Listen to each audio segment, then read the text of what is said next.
Así que durante muchos años seguíamos aquí cocinando y los fines de semana íbamos a dar bodas a aquella casa que habíamos comprado, que no la podíamos pagar, tuvimos que pedir el dinero a los bancos, que en el año 93 los créditos iban al 17%. Probablemente alguien de aquí se acuerde que era muy difícil, ¿no?, hacer cosas, ¿no?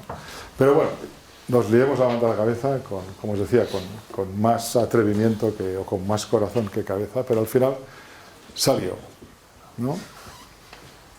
Esta es la casa donde estaban nuestros padres en la montaña, en el Valle del Llémena, en la Garrocha. El padre era conductor de autobús. Hacía la línea de Girona hasta este barrio y fue cuando compraron.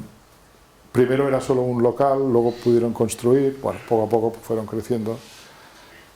Y estos somos nosotros en el bar de nuestros padres, ¿no? Pero bueno, esto es un poco la evolución y, en fin, un poco...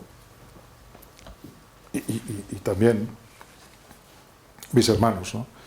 Josep, que es sommelier, se encarga de la sala de los vinos. Probablemente es uno de los mejores sommeliers del mundo, y no lo digo porque sea mi hermano, ni por poder, ni por digamos, cuestión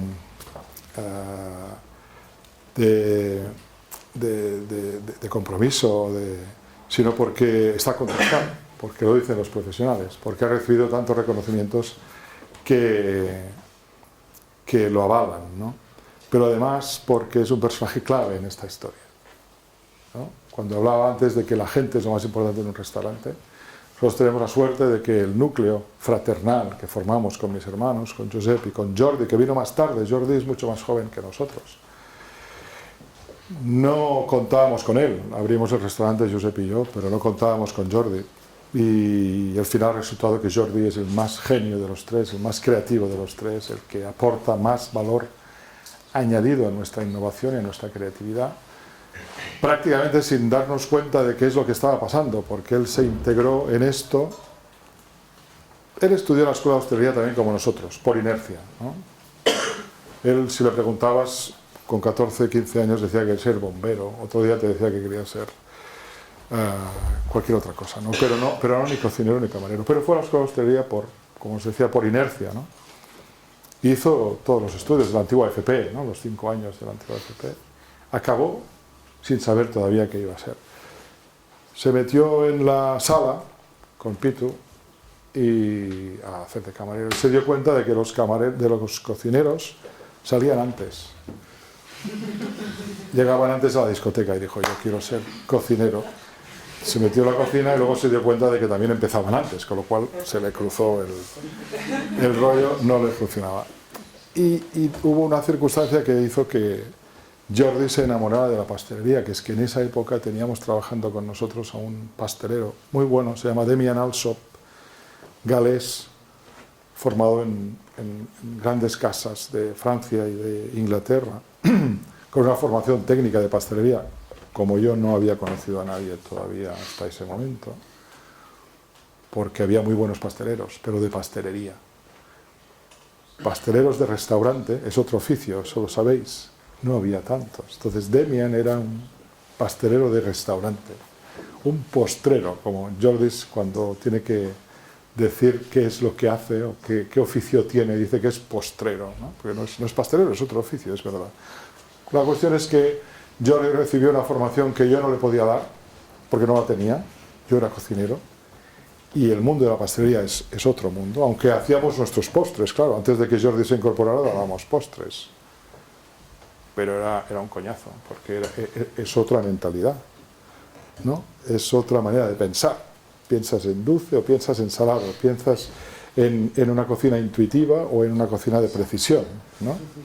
Entonces Jordi asumió unos conocimientos a través de Demian que le convirtió o le hizo que encontrara su espacio, su lugar en esa estructura que estábamos formando con Pitu, ¿no? Y creció profesionalmente, creció personalmente y encontró su papel, un papel absolutamente distinto al nuestro, pero además distinto al resto de pasteleros o de postreros que estaban trabajando en los restaurantes en España en ese momento, ¿no? Así que fue una revolución para nosotros y también en el sector, porque él ha aportado muchísimo al mundo de la pastelería de restaurante, ¿no? Bueno, la cuestión es que... ¿Y cómo llega Pico a la sudería? ¿Hicisteis un reparto? No, mira, es una buena pregunta. Yo soy el mayor de los 3 hermanos, así que yo de muy pequeño decidí que quería ser cocinero. ¿Por qué? No, ¿eh? ¿Te lo has pedido? Sí, no sé por qué. Probablemente porque me encontraba cómodo en la cocina. Cuando salía del cole ayudaba a mi madre, a mi abuela, a mi tía. Estaba todo lleno de... La cocina estaba llena de mujeres, ¿no? Y era un espacio amable, un espacio confortable, donde siempre olía bien y donde siempre había algo que hacer. Porque antes no había el horario de ahora. Ahora las tardes las cocinas están, no hay nadie, ¿no? Hay una franja de horario, lógicamente, como tiene que ser. Pero antes no. Antes se trabajaba todas las horas del día, había algo por hacer en la cocina. Así que yo llegaba por la tarde y me ponía a hacer cosas. Bueno, me gustó la cocina, decidí que quería ser cocinero. Tenía la suerte de tener una escuela de cocina de hostelería, similar a la que tenéis aquí, del antiguo sindicato vertical. Son escuelas de hostelería que se pusieron en marcha en los años 60. Había una en Madrid, una en Granada, una en Girona y una en Santiago. La de aquí es de esa misma época. Entonces, bueno, en los años 80, ¿no?, acabamos y tenemos la posibilidad de estudiar cocina. Josep estaba haciendo el BUP, el antiguo BUP, y no sabía qué hacer.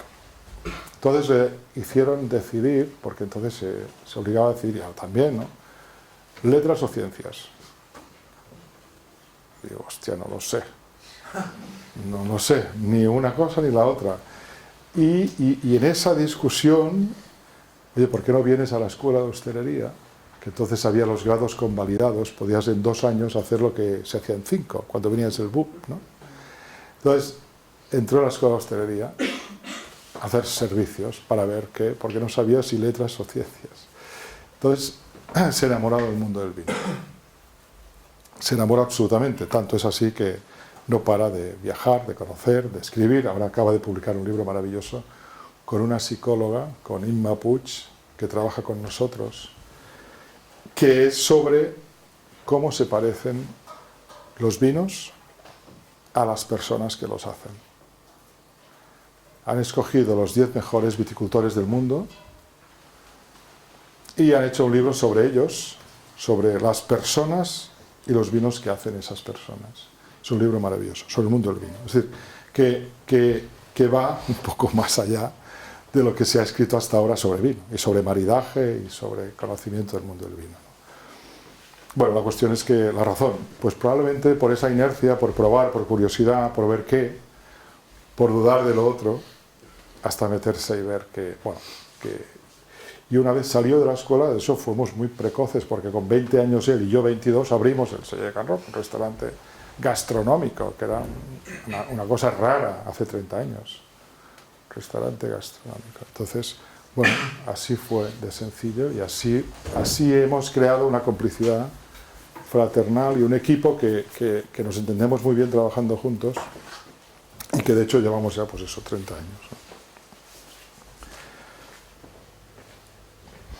Bueno, esto es una máxima que aplicamos y que creemos que vale la pena tener en cuenta, ¿no? Si quieres ir rápido, ve solo. Pero si quieres llegar lejos, si quieres hacer cosas, si quieres que lo que quieras hacer tenga recorrido, que tu proyecto tenga recorrido, cuenta con la gente. Cuenta con un equipo. Rodéate de gente. Lo nuestro es raro porque somos hermanos. Pero lo menos importante es que seamos hermanos, en este caso, desde el punto de vista del restaurante. Lo más importante es que nos llevamos bien y que nos entendemos y nos compenetramos perfectamente profesionalmente, ¿no? Bueno, esto es nuestro mundo actual. Nosotros siempre hemos dicho que no queríamos abrir restaurantes por el mundo y no lo hemos hecho. Nos lo han ofrecido muchísimas veces, sobre todo cuando un restaurante es nombrado número 1 en una lista, por muy discutida que sea, pero es una lista que te pone en el número 1 del mundo. Empiezas a recibir ofertas para abrir o replicar tu restaurante en un montón de lugares del mundo, ¿no? Siempre habíamos dicho que no, y no lo hemos hecho. ¿Por qué? Porque creemos que un restaurante tiene que tener alma y tiene que tener autenticidad. Y la única forma de tener autenticidad es que estés tú y que lo conviertas en tu casa y que creas en el concepto de hospitalidad que está vinculado a un restaurante. Recibir, atender, despedir, poder estar pendiente de la gente es muy importante. Y tiene tanta importancia como que coman bien y que beban bien. Entonces, por eso solo hay un Celler de Can Roca, que es la casa que veías antes de fuera. Esto es la sala, ¿no? La fotografía de la izquierda arriba. Abajo a la izquierda ahí está la masía, luego os hablo de ella. Es un espacio de creatividad, de formación, que nos permite crecer. Ya no solo es un restaurante, el Celler de Can Roca, son muchas más cosas, pero sobre todo, es un centro de creatividad e innovación potentísimo, que aporta muchísimo a nuestra creatividad, pero también al sector y a otros proyectos con los que estamos trabajando desde el punto de vista también solidario. Por lo tanto, esta es una estructura importante para nosotros, la masía. Luego hay un espacio de... Os he explicado que al principio lo que es ahora el Celler era una casa en la que dábamos bodas y banquetes. Cuando desplacemos el restaurante finalmente a esa casa, cuando tuvimos el dinero suficiente para hacer el restaurante que queríamos, desmantelemos aquello como salón de banquetes, pero teníamos un negocio montado, no lo íbamos a tirar. Así que compremos otra casa a las afueras de Girona y seguimos haciendo banquetes en el Mas Marroc. Otra masía a las afueras, más grande, con jardines, más competitiva a nivel de espacio de eventos y banquetes, y nos permite pues tener otro complemento de negocio muy cerca de casa, lo podemos controlar, y nos permite pues tener finalmente una cuenta de explotación un poco más razonable que si solamente tuviéramos un restaurante gastronómico. Y una cadena de heladerías, que es una idea de Jordi, que no nos la creíamos, le decíamos que no veíamos que tuviéramos que abrir una heladería, ¿para qué? Y al final ha acabado siendo un negocio muy rentable, muy interesante. Tenemos actualmente 4, una en Girona, una en Playa de Aro, una en Barcelona y una en Madrid. Y este año que viene abriremos algunas más. Es un modelo de negocio replicable, no es un restaurante gastronómico. Aquí nadie espera que estemos atendiendo y sirviendo helados, pero en cambio sí podemos controlar la calidad de los helados. Son helados de una altísima calidad, con toppings elaborados en el propio restaurante que hacen que los helados se conviertan en postres y puedas comerte por la calle un postre hecho por Jordi por 3,5 euros, no sé lo que valen ahora, pero bueno, total, que estos dos conceptos de negocio son negocios necesarios, hay que pensar la manera de generar recursos también, No solamente vale el romanticismo o el idealismo de un restaurante gastronómico, sino que tienes que pensar en cómo generar negocio para poder mantener tu centro de innovación que alimenta al restaurante y lo hace competitivo, creativo e innovador. Esa es nuestra estructura actual. Y la hemos construido a partir del sentido común. Todo esto es obvio, ¿no? Ahora cuando lo cuentes, dices, claro, tiene que ser así. Pues bueno, puede ser un negocio de banquetes o puede ser, no sé, cualquier otra cosa, pero tiene que haber algo que permita poder tener, como os decía, desde el punto de vista empresarial, ¿no? En lo que también estáis, ¿no? Para poder ver que todo esto al final encaje, ¿no? Y funcione y sea viable y puedas tratar bien a tu gente y puedas tener a un equipo formado, pero además a un equipo bien cuidado, donde cobren los sueldos que tienen que cobrar, donde hagan las vacaciones que tienen que hacer, donde hagan los días de fiesta que tienen que hacer y tengan el horario que tienen que tener, para que sean felices trabajando en algo que es muy bonito cuando todo esto es así. Porque todavía ahora hay muchos lugares en los que esto es duro, ¿no? La gente dice, esto es muy sacrificado.